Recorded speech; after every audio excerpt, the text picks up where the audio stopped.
नमस्कार।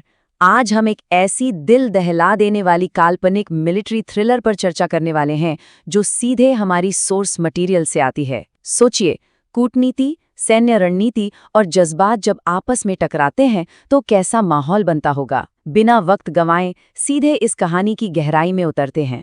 एक बड़ा सवाल जो अक्सर मिलिट्री स्ट्रैटेजिस्ट को परेशान करता है वो ये है कि अगर देश पर एक बहुत बड़ा क्रॉस बॉर्डर अटैक हो जाए तो थियोरेटिकली कैसे रिएक्ट किया जाएगा। हमारा आज का सोर्स मटेरियल बिल्कुल इसी कॉम्प्लेक्स सिनेरियो को एक बेहद डिटेल्ड नैरेटिव के जरिए समझाता है। चलिए देखते हैं ये कहानी कैसे आगे बढ़ती है। तो कहानी की शुरुआत होती है एक बेहद दर्दनाक घटना से, पहलगाम का आतंकी हमला। तारीख थी 22 अप्रैल 2025। अब यहाँ एक नंबर ध्यान रखने वाला है, 26। सोर्स के मुताबिक बैसरन वैली के घने जंगलों में 26 लोगों की जान ले ली गई। इनमें 25 मासूम टूरिस्ट थे और एक लोकल आदमी था जिसका नाम आदिल बताया गया है। ये इस कहानी का वो टर्निंग पॉइंट है जो पूरे देश को हिलाकर रख देता है। अगर हम इस अटैक की डिटेल्स पर गौर करें तो सोर्स कहता है कि ये हमला द रेजिस्टेंस फ्रंट यानी टीआरएफ ने किया था। हमलावरों के पास AK-47 और M4 कार्बाइन्स जैसे खतरनाक हथियार थे। पर इसमें सबसे ज्यादा रोंगटे खड़े कर देने वाली बात क्या थी? वो ये कि उन्होंने लोगों को चुन चुन कर मारा, सिर्फ उनके माथे का तिलक और कलाई का कलावा देखकर। ये बिल्कुल एक टारगेटेड और मर्सीलेस अटैक था। ऐसे भयानक हमले के बाद चुप तो नहीं बैठा जा सकता था, है ना?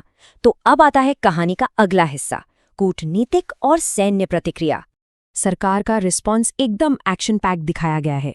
प्राइम मिनिस्टर अपना सऊदी अरेबिया का दौरा बीच में ही छोड़कर वापस लौट आते हैं और फिर शुरू होती है एक टू प्रॉन्ग्ड स्ट्रैटेजी। एक तरफ कूटनीतिक आक्रामकता दिखाते हुए 1960 की इंडस वाटर ट्रीटी को सस्पेंड कर दिया जाता है। वहीं दूसरी तरफ कैबिनेट कमेटी ऑन सिक्योरिटी खुफिया तौर पर एक जबरदस्त मिलिट्री रिस्पॉन्स की तैयारी शुरू कर देती है और इस खुफिया प्लान को नाम मिलता है ऑपरेशन सिंदूर। सोर्स मटेरियल बताता है कि ये नाम उन महिलाओं के मिटे हुए सिंदूर का प्रतीक था जिन्होंने इस हमले में अपने पतियों को खोया था। इसका एक इमोशनल कनेक्शन ये भी बताया गया है कि कच्छ में प्राइम मिनिस्टर को एक सिंदूर का पौधा गिफ्ट किया गया था। एक तरह से ये नाम इंसाफ और बदले की आग को दिखाता है। अब आते हैं सबसे हाई स्टेक्स वाले फेज पर, ऑपरेशन सिंदूर की शुरुआत। कहानी में ये पूरा एक्शन सिर्फ 3 दिनों में सिमट जाता है।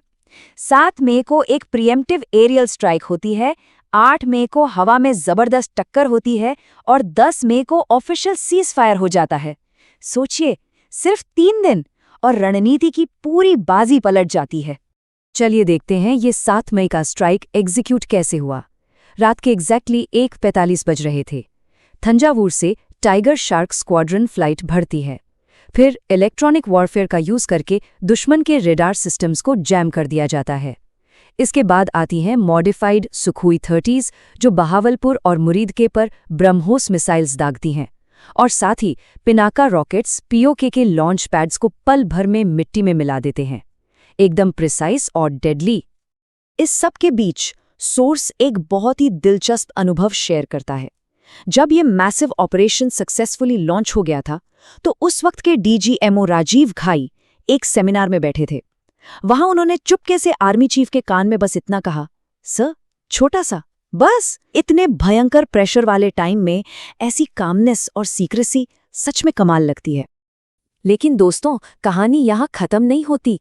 अब बारी थी सामने वाले के काउंटर अटैक की। अपने देश में बवाल से बचने और अपनी इज्जत बचाने के लिए दुश्मन एक जवाबी हमला करता है।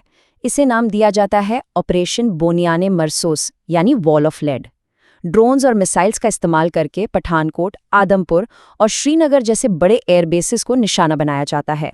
अब इस जवाबी हमले का मुकाबला कैसे हुआ, ये देखते हैं अगले हिस्से में, S-400 और हवाई युद्ध। यहाँ पर डिफेंसिव टेक का कमाल देखने को मिलता है।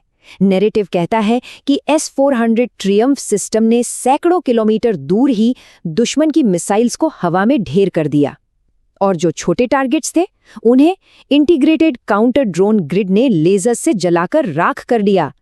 नतीजा, डिफेंडिंग साइड पर बिल्कुल 0 डैमेज, एक खरोच तक नहीं आई। अब एक और बड़ा नंबर देखिए, 114 मिसाइल्स फेल होने के बाद डॉग फाइट शुरू हुई। 114 से ज्यादा फाइटर जेट्स आसमान में थे। सोर्स इसे 1971 के बाद का सबसे बड़ा हवाई युद्ध बताता है। जरा तसव्वुर कीजिए आसमान का नज़ारा कैसा रहा होगा उस वक्त। चलिए दोनों तरफ की ताकत को कंपेयर करते हैं। एक तरफ सुखोई 30 MKI, रफाइल और मिराज 2000 आसमान में थे, तो दूसरी तरफ उन्हें रोकने के लिए F-16 और JF-17 आए। कहानी में बताया गया है कि अटैकिंग साइट से कुछ टैक्टिकल गलतियां जरूर हुईं, लेकिन फिर भी उन्होंने दुश्मन के 5 फाइटर जेट्स को मार गिराया।